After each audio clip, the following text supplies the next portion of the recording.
Salut tout le monde et bienvenue dans cette nouvelle revue de presse. Tolisso porte l'OL au sommet, comme l'écrit l'équipe sur sa une. Le média français ajoute même Tolisso triple roi dans ses pages intérieures. Le capitaine de Lyon a marqué un triplé, le premier de sa carrière. Il le dédicace à Alexandre Lacazette, son ancien coéquipier à l'OL. Il a même avoué s'être inspiré du triplé de Vitinha la veille, lui aussi milieu de terrain. Une prestation qui prouve son statut à Lyon, c'est un élément essentiel de l'équipe. L'OL soigne sa sortie et fait la bonne affaire, écrit le Progrès. L'OL est désormais proche des huitièmes de finale de Ligue Europa grâce à sa victoire contre le Maccabi Tel Aviv.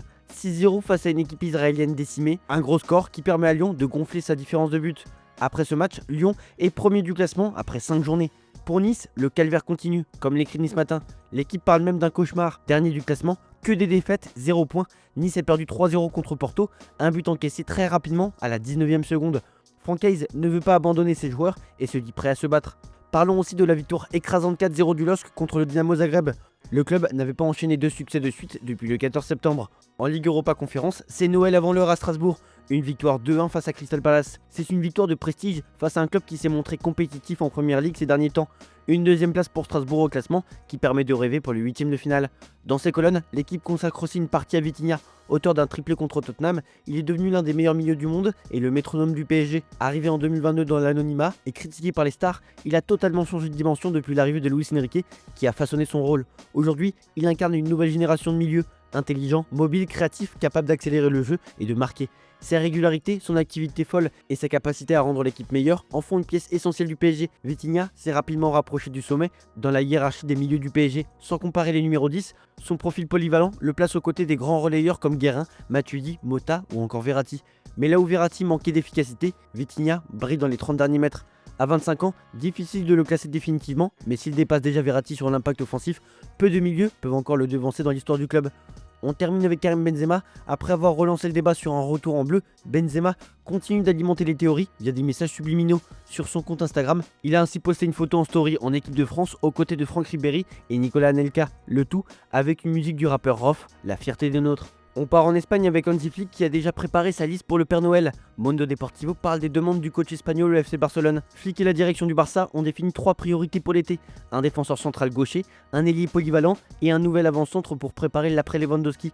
Le central est considéré comme le besoin numéro 1, mais impossible à recruter dès janvier, faute de marge financière et d'options viables.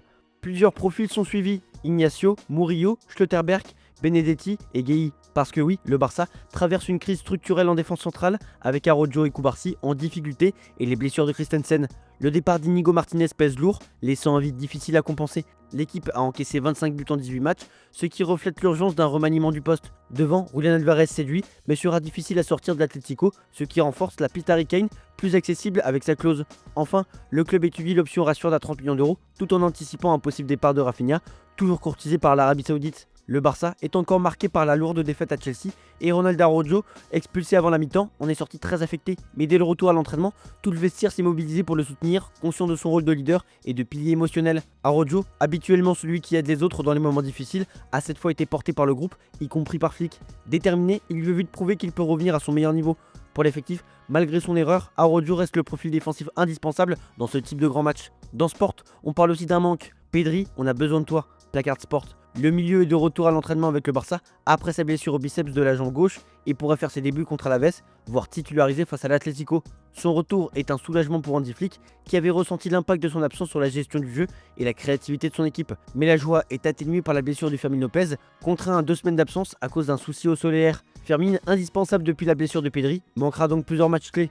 Sinon, le Betis Séville fait un grand pas vers la deuxième phase de Ligue Europa, mais c'est une victoire amère qu'a connue le club espagnol. Isco et Amrabat sont sortis sur blessure dès les premières minutes. Couture Hernandez et Abdé offrent la victoire au Verdi Blancos, efficace malgré peu d'occasions. Le Betis a tremblé en seconde période, entre le but adverse et un but finalement annulé par le VAR, mais il s'en sort avec 3 points précieux. Dans les quotidiens madrilènes, on parle de Kylian Mbappé. Le Français continue d'impressionner en Ligue des Champions avec 9 buts en 5 matchs et pourrait atteindre 27 buts si le Real Madrid va en finale pour battre le record de CR7. Avec 66 réalisations dans la compétition, il n'est plus qu'à 5 buts d'égaler Raoul et se rapproche du top 5 historique. Contre l'Olympiakos, il est devenu le 4e joueur madrilène à marquer 4 buts dans un match européen, dont un triplé en seulement 6 minutes et 42 secondes. Sa contribution représente 55% des buts madrilènes cette saison et influence profondément le jeu de l'équipe. Mbappé confirme ainsi son rôle clé et son impact stratosphérique sur la scène européenne. En attendant, Xabi Alonso donne de l'espace à Vinicius, comme l'écrit As. Le Brésilien brille à Athènes dans un Real Madrid remodelé par Xabi Alonso qui privilégie les contres à haute pression. Le Brésilien, même sans marquer, a été déterminant et a offert 2 passes décisives à Mbappé en réussissant 8 dribbles. Sa connexion avec le Français a permis à Madrid de reprendre le contrôle du match et d'écarter les moments de doute. Avec plus d'espace et de confiance, Vinicius a retrouvé son meilleur niveau. Cette approche bénéficie à la fois à Xabi, à Vini et à l'équipe. Du gagnant-gagnant pour tout le monde. Dans le même sens, Fede Valverde souligne l'unité retrouvée du Real Madrid après la victoire contre l'Olympiakos et a affirmé sur Instagram que joueurs et staff sont plus unis que jamais. Le milieu uruguayen, qui cherche à retrouver son meilleur niveau, loue le soutien constant de Xabi Alonso. Valverde assume le rôle de capitaine par intermittence, malgré son inconfort à jouer en ailier. Cette victoire a servi de baume pour resserrer les rangs de l'équipe. Le Real Madrid prépare son effectif défensif pour 2026 en cherchant un renfort expérimenté, alors que David Alaba quittera le club. Parmi les cibles, Marc Guéhi, Dayot Upamecano et Ibrahima Konaté étaient évoqués. Mais le français des Reds a été écarté.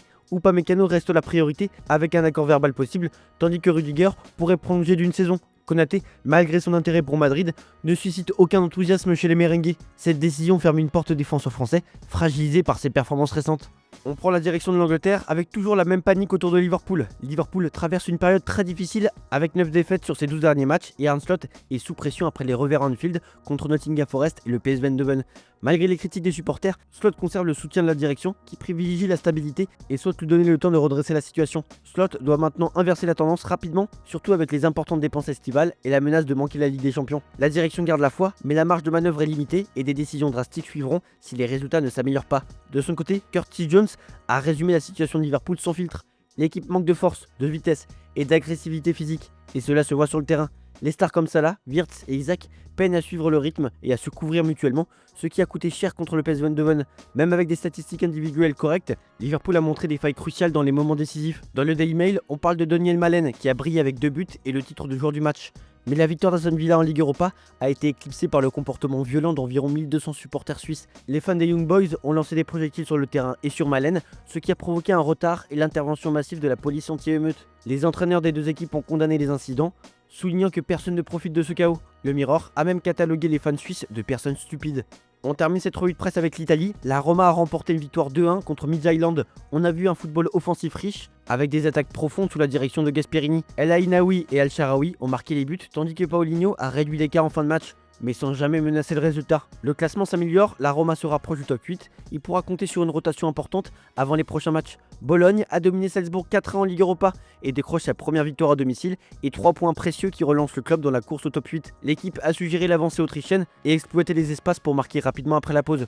Ce succès montre le potentiel offensif et collectif des Roseaux-Bleus qui peuvent désormais viser plus haut en compétition européenne. Par contre, la Fiorentina sombre en Europe après sa défaite 1-0 contre l'AEK à Athènes, compliquant sa qualification pour les 8e de finale. L'équipe a été confuse, sans idée et fragile défensivement, avec de nombreuses erreurs individuelles. Seul Parisi s'est distingué, tandis que Dzeko et Keane n'ont pas trouvé la solution. Voilà, c'est tout pour aujourd'hui. Bonne journée à tous, merci pour votre fidélité et on se retrouve en fin d'après-midi pour le JT Foot Mercato.